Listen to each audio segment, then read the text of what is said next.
Welcome back to another episode of 343. My name is AF, and once again, I am joined by Mr. Jason Ronnie, Mubeen Ahmed, and Riyaz Parker. You guys good? How's it going? We're good, man. How are you doing? Not too bad. All good in the hood. Glad to be back. Upbeat about the victory over the weekend, I presume. Yeah, man. Well, Yo, both of you guys actually, that's actually the first time that I think United and Spurs, both very good wins. It's rare, man. It's like, you see, like it doesn't happen often. Yeah. if at all, ever nowadays. Yeah, but that's the sad part about it, because now you got to wonder what's in store in the next game week. What's next? Luckily That's always the he problem. doesn't need to worry for too long. He'll see tomorrow whether it was a flash in the pan or if it's something steady. It's always a flash in the pan. It's City. We always beat City, so it's nothing new, That's actually very true. Yo, yeah, I think Pep Guardiola hates it. He has on his body, it's gone. Anytime he plays Spurs. It's so odd. It's the only team we can consistently beat. It's weird. And we'll lose Southampton, but we'll at least it's entertaining football. Yeah. So, yeah. Yeah, but I think what makes it worse is that this time around it was the guy that he was trying to get into into Manchester City that scored the double and that scored the winner right at the end. No? What a proper audition for the club you want to sign for. Yo. Yeah, but I mean, it's all about the tactics at the end of the day. The manager got the tactics right, so he used it's different. I don't know. Of course, you would have scored goals either way, but he played well in the system, so system worked. Yeah, man. Cool. Let's get this show started then. So, yeah, I mean, a few episodes ago we chatted about the top three. This being Manchester City, Liverpool, and Chelsea. And as the weeks went on, it seemed like City was running away with the title. And this past weekend, Spurs decided to throw a bit of a spanner in the works. Harry Kane scoring that late winner in the 95th minute. But yeah, it was a proper goal and a proper game, and it's like end to end, and it was entertaining. I don't think as a neutral you couldn't be complaining. Pep Guardiola didn't really like what he saw there at the end. I saw him like complaining to one of his assistants, like scolding him out. I don't know what that was about. I'm sure it will come out sometime. But yeah, Mubeen, what do you think City's mindset is going to be going forward into the final months of the season?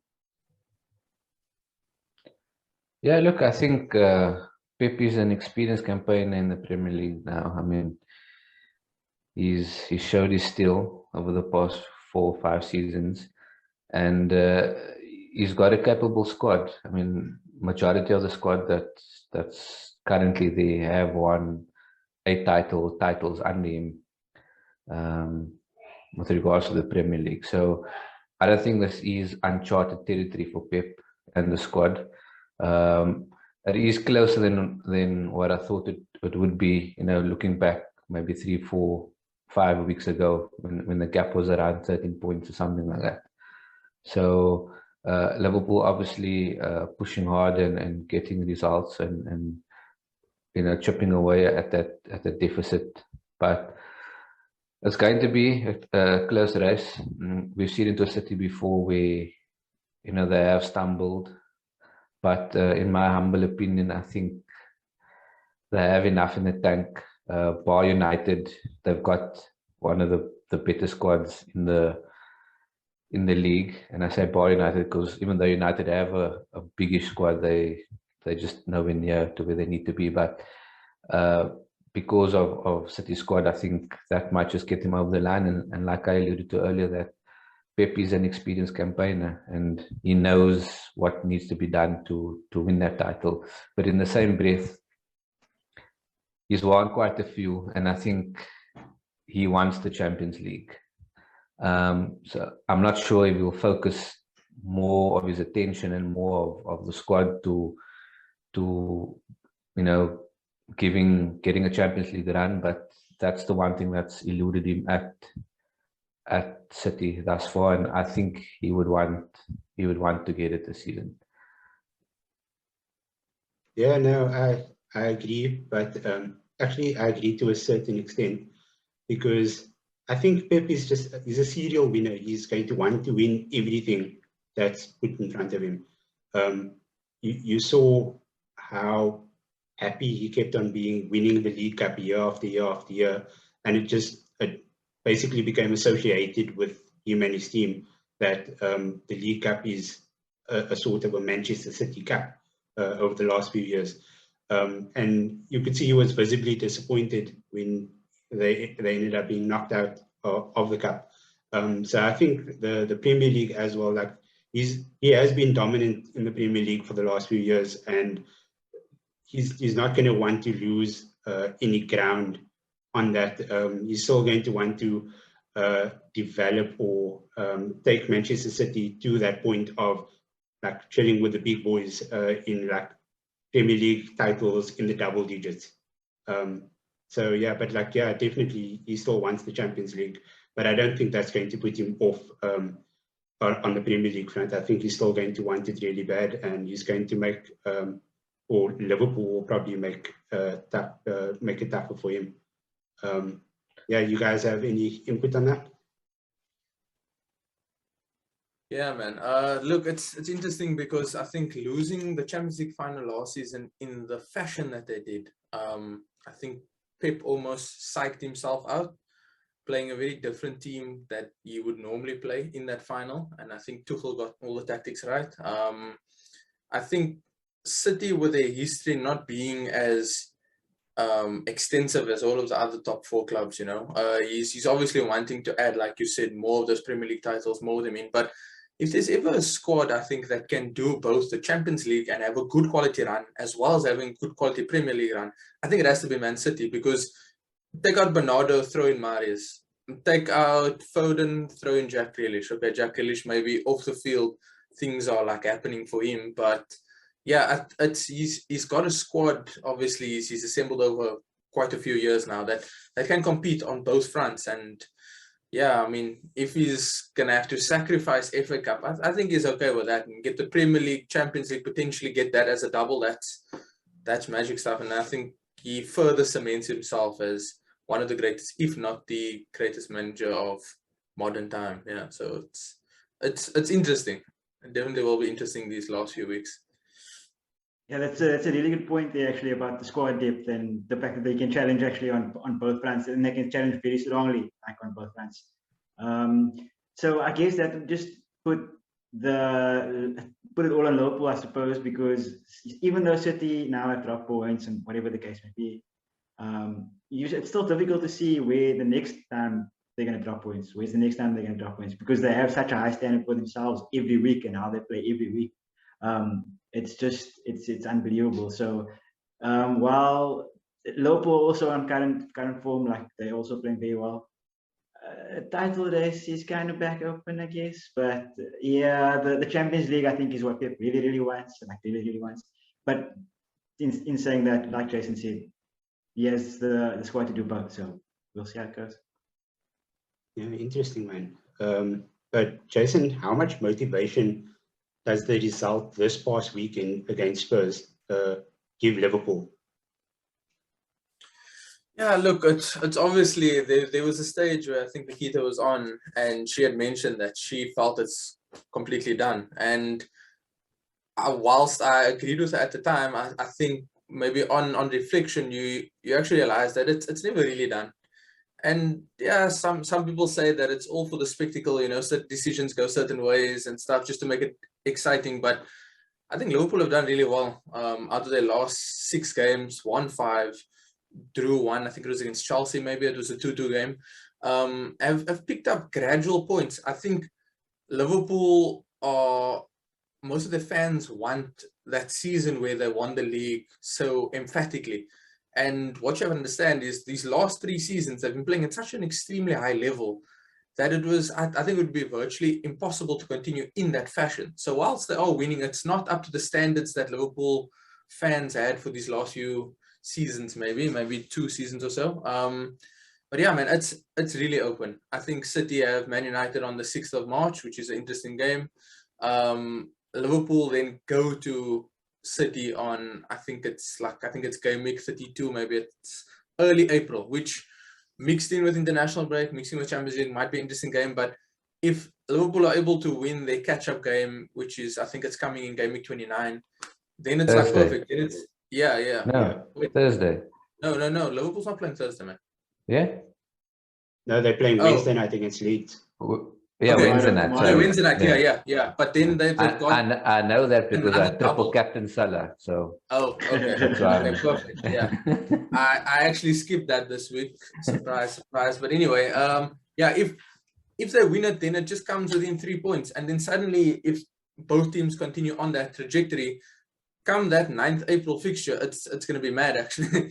It's like 100%. That's literally, I think that's the swing that either club needs. So, yeah, man, I don't think Liverpool needed that result to be motivated, but I think that result gave them that extra motivation, if that makes sense. So, yeah, it's once again going to be very interesting. I mean, yeah, it's just 2-horse races are so much better than a 1-horse race. So, yeah. Yeah, no, definitely. But like going back to the month of January, I think a lot of people thought that Liverpool will end up, how can I say, taking their foot off the gas a bit with no Mane and no Salah. But it just shows you how good a squad Klopp has sort of formed, that like without two of their main guns, they still managed to get the results that they needed to take their league position further. So I think that speaks volumes about the type of manager that Jurgen Klopp is as well. It's like a never say die approach. Always. Yeah, I think it's the mentality. The mentality that he has in the squad in total. Like you can see it comes through even if they play without the big guns. So the experienced ones in the Henderson and those people, they all step up to the plate, and that's what, like you said, is instilled in them from the beginning. Yeah, and the guys coming through aren't they academy players or guys just breaking into the first team frame. So that's also quite nice and interesting to see at Liverpool this season. Yeah, and they got some good guys coming through. That Harvey Elliott's definitely he's going to be a quality bowler in the future. I mean, he's showing it now already. He can basically rub shoulders with the big players whenever they play. And yeah, like as you can see, like even though Liverpool are grinding out these results, they are in a form of, how can I say, soft rebuilding, because there are players that are currently being phased out of the club. I don't think James Milner is going to stay there past the end of the season. So I think they're already looking at people like Harvey Elliott will probably be somebody to take his spot in the middle of the park. So there is this sort of rebuilding approach happening, and like Luis Diaz is exhibit A when it comes to that, because Klopp knows that nothing lasts forever. The rebuild has to happen, and he knows what he wants his team to look like in the next 3 to 4 years. But yeah, going on to the rest of the log, or the rest of the league, it leaves spots 3 and 4 up for grabs. It seems. Teams like Chelsea, Manchester United, Spurs, Arsenal, even Wolves. Wolves have been balling the past couple of weeks, but they'll all be gunning for those 2 spots. And the competition in the Premier League just went through the roof with regards to this. But yeah, how would you assess what those teams need to do? Riyaz, do you have any idea what they might be thinking, what they could be thinking? I think the key for all the teams, if they want to, or the teams that want the third and the 4th spot, I think third at the moment is a bit too far for anyone to reach. I think Chelsea's got that sorted out. The 4th spot I think is open, and that's like between 4 or 5 teams. I think 5 teams, which is crazy. I mean, normally there's 3 maybe, or 3 between, or 4 between the 3rd and the 4th spot. Here now we have 5 teams for 1 spot. Which is crazy to think. Wolves are in there, West Ham is in there as well, which are surprises. Surprises, I say. But I think still, I think consistency is going to be what's going to set them apart. What's going to set all the teams apart. Whoever can string a run of games together, at least don't lose, is going to be super, super important. Spurs have lost twice already since it's been spoken about. Spurs have lost twice. So obviously we're going to be struggling already off the bat. We are the bottom of all the 5 teams that are vying for this position. Wolves are above us, West Ham are above us, and United. You guys have 3 games in hand, though. Arsenal as well. Oh yes, sorry about that, Jason. I'm sorry. I know it pains you to say that team's name. Not at all. Not at all. Not at all. I'm just messing with you. Yeah. But actually, I think that Arsenal, between Arsenal and United, whoever can string the most number of, or the least number of losses together, I think will end up taking that 4th spot. And together with that, it's the squad, right? So, like we said earlier, the squad that United have, and the squad that Arsenal have now, not like that is building now. I think that they are a bit further along in their building process than we are, which is a bit unfortunate, but we'll get there eventually. Wolves have an amazing defense recently in this season. I think they're the 2nd best defense in the league, which is crazy because Nuno left and nobody knew what they were going to do this season. So that's really cool. And yeah, I think overall the consistency is key, and I think United will take it to the spot at the end of the day. I don't know, man, because I'm looking at the log right now. United have played 26 games already. Chelsea and Liverpool both have a game in hand, but that doesn't make any difference to the top 4 right now. But Arsenal have 3 games in hand. Spurs have 3 games in hand. I think those are like really huge points, because if I don't know, is there a North London derby coming up? I'm not sure about that, but like if there is, then at some point that throws a nice spanner in the works. But other than that, like if both of them win those 3 games in hand, that's basically top 4. I think that will be top 4 gone for United. 2 of those 3 games that we have in hand, one is United and one is Arsenal. So that's going to be a bit of a hectic situation for us. Yeah. So those will always swing nicely, man. Where there's teams that are competing, so it's like United, Spurs, Arsenal all competing, and you saying that 2 games, that's gonna be mad. Sorry, Mubeen. As you no. I was gonna say that I think you and I are on the same page when it comes to games in hand, and we'd much rather have points than have games in hand. Because we all know this league, unpredictable, anything can happen, and games in hand mean nothing. You could lose the game, you could lose 2 out of the 3 games. Yeah, so I think the clubs would much rather have the points than be sitting with 3 games in hand right now. Yeah, that's just my take on it. But I also agree with Riyaz, and I think that the teams that are going to string the results together or a team that's going to string the results together would end up taking that 4th position. And no team thus far from 4 down to 8 or 9 have been doing that consistently. It's win a game, draw 2, lose 1, draw another 2, win a game. So yeah, that's going to have to change. Yeah, with regards to United though, like I'm just speaking like from a fan's point of view, is that like I feel like there was a point where we had top 4 basically in our grasp, like with like the games in hand and everything. We played our games in hand, but so many draws, those 3 draws in a row, like just like messed things up a lot for Manchester United. And I think come the end of the season, they're going to be doing those 3 consecutive games. Other than that, like I'm just going to predict that it's going to be Manchester City, Liverpool, Chelsea, and Spurs to make top 4. Like I think Manchester United and Arsenal are going to be 5th and 6th. That's just my prediction right now.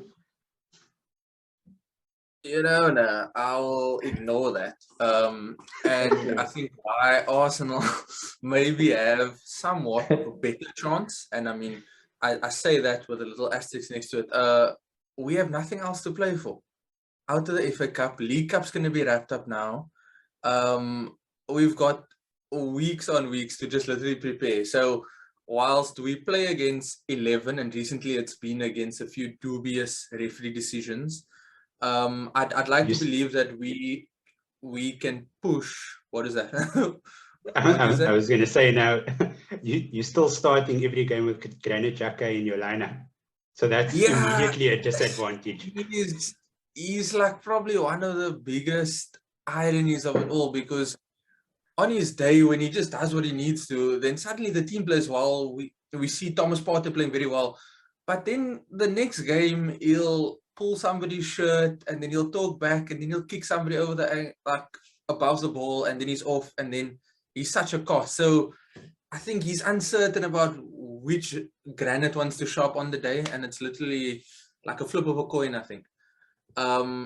But going back to what Riyaz was saying, so Spurs have a very good squad, but like you were saying, it's down to a good system. So Liverpool, City all have that good system. That's why they can swap out these guys and they can come in. And whilst I do agree with the fact that it's still a bit early in that rebuild phase, I think Conte's been at a high level before and he's worked with lesser squads to do better.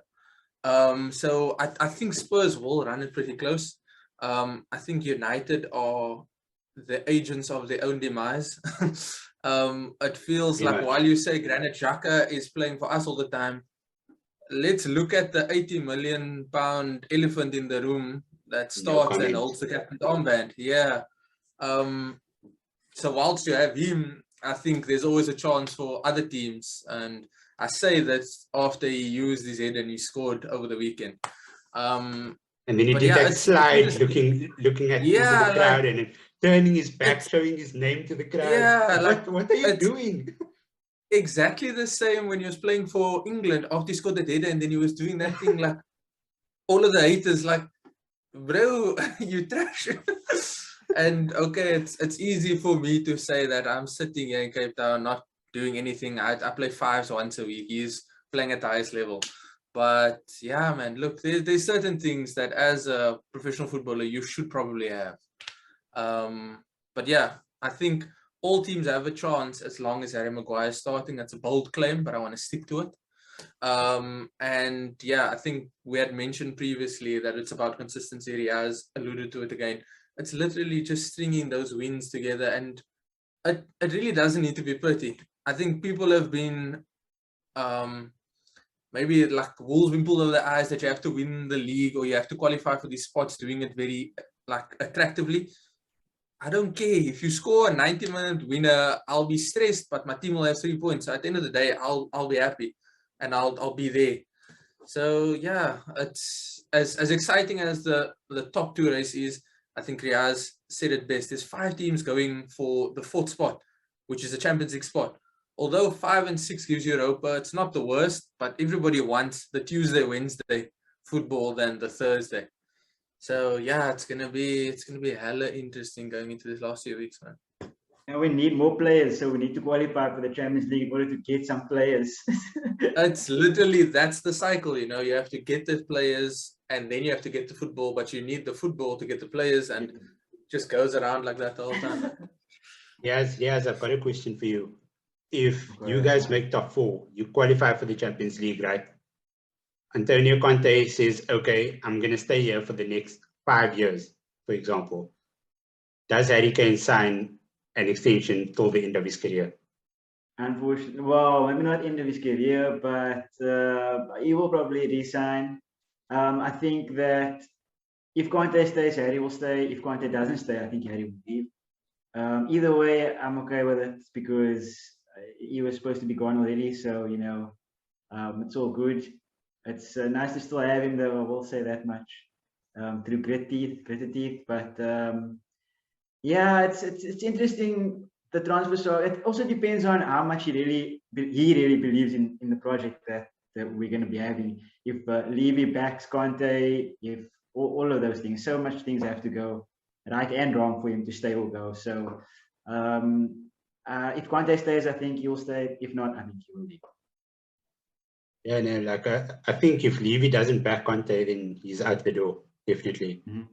He doesn't take any nonsense. I mean, even though the players that he's backed with sometimes aren't the best. I mean, he won CDL with Matteo Darmian and Ashley Young as his fullbacks. Yeah, but now he's playing Harry Winks, which is 10 times worse. So it's a bit rough, you know. It's interesting to see how much game time Ryan Sessegnon is getting, though. Not that I'm not happy about that. I think he's a good young footballer, but it is a bit weird that he's been getting as much game time as he has been. We don't really have much options on that side. Regulon has COVID, I think, so he's out. Oh, okay. Was that the reason why he wasn't playing? Yeah, he was ill. Cool. And Doherty plays there sometimes, but he's obviously a right wing back. So we don't actually. It's only Sessegnon that we have, and Davis, unless they switch to a 4 at the back, which doesn't work well for us so far when he's played it this season. So yeah. Cool. Before we wrap up, there is a small final coming up over the weekend called the League Cup Final. That's the last cup we won, you know. It's between Liverpool and Chelsea. Just going to go around the panel over here, get your guys' thoughts on who you think takes it away come Sunday. Jason, I'll start with you. It's going to be interesting. I think Chelsea, whilst not playing very good football at the moment, they have this knack for finals. They've shown recently, I think, literally just off winning Club World Cup, they have that same momentum that they'd like to continue.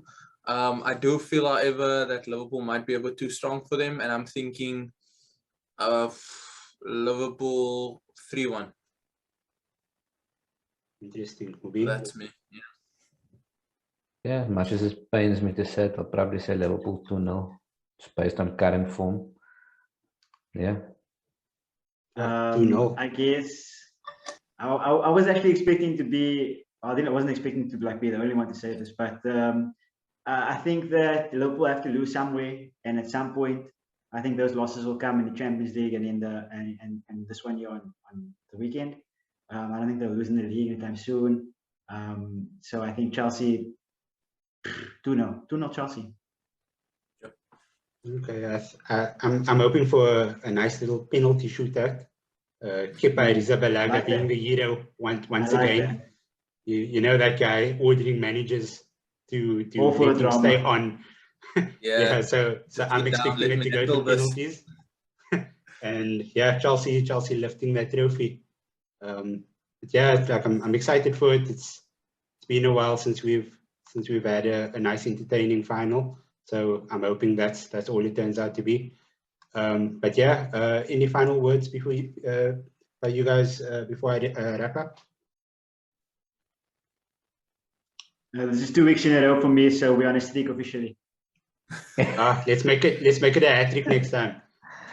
Look, yeah, we were talking about consistency with the teams, but we have to upload the consistency from Riyaz. Player of the month. String that wins together. That's all it is, Riyaz. Player of the month goes to Riyaz. Nice. Yeah, but yeah, that's all we have for you guys today. It's episode 13 of the 343 podcast. Don't forget to follow us on Twitter and Instagram at Sportycast. And yeah, show us some love. Like this video, share it, subscribe to our channel, share it with all your family, all your friends. Yeah, we'd appreciate it so much. And then with regards to our Spotify podcast as well, give us a listen, download it a bit, share it with all your mates as well. But yeah, thanks Jason, Riyaz, and Mubeen. Always a pleasure having you guys on. I'm A4 and yeah, I'll catch you guys next time. Cheers, man.